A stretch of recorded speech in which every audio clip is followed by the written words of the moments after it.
तो इस फिल्म की शुरुआत नल को दिखाते हुए होती है, जो अपनी ही जगह कैद है। कहा जाता है कि इसी जगह उसके सभी बच्चे रहते हैं, जिन्हें सिम्बायोट कहा जाता है। नल उन सभी पर राज करता था और उन पर अत्याचार भी करता था। जब नल का अत्याचार बढ़ गया तो सभी सिम्बायोट तंग आकर एक योजना बनाकर अपने ही राजा नल को कैद कर लेते हैं। अब नल खुद को इस कैद से आजाद करना चाहता है। इसके लिए उसे कोड एक्स नाम की चीज चाहिए, जिसे वेनम सिम्बायोट और एडी ने मिलकर बनाया है। यह सिम्बायोट इस समय धरती पर है और अब एडी के शरीर के अंदर एक परजीवी की तरह रहता है। खैर, नल को किसी भी कीमत पर इस कैद से आजाद होना था। उसे यह उपकरण यानी कोड एक्स हासिल करना था, जिसके लिए उसने एक योजना बनाई और पूरे ब्रह्मांड में सानोफेज नाम के विशाल कैलकुलेटर भेजे ताकि वे कोड एक्स को ट्रैक कर सकें और उसे नल तक पहुंचा सकें। लेकिन यह काम इतना आसान नहीं है। साइनोफेज कोड एक्स को तभी ट्रैक कर पाएंगे जब वेनम सिम्बियोट एडी के शरीर पर पूरी तरह से कब्जा कर लेगा। बार में बैठा किसी से बात कर रहा था। अचानक उसके पीछे एक पोर्टल खुला, जिसने उसे अंदर खींच लिया और पता चला कि वह अब एक दूसरे ब्रह्मांड में पहुंच गया है। इस ब्रह्मांड में वह उस समय पृथ्वी ग्रह पर भी है। और एक चौंकाने वाली बात यह है कि उसे पता चल गया है कि पूरी दुनिया उसे और उसके वेनम सिम्बियोट को ढूंढ रही है।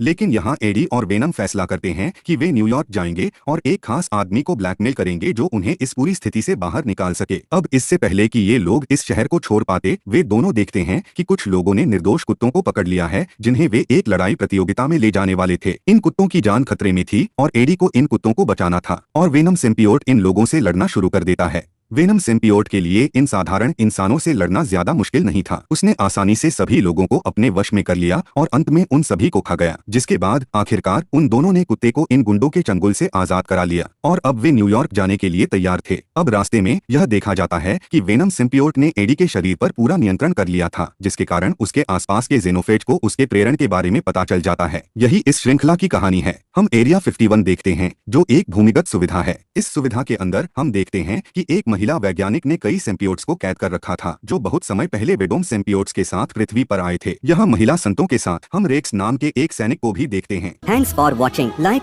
Subscribe, stay with Adeel zone.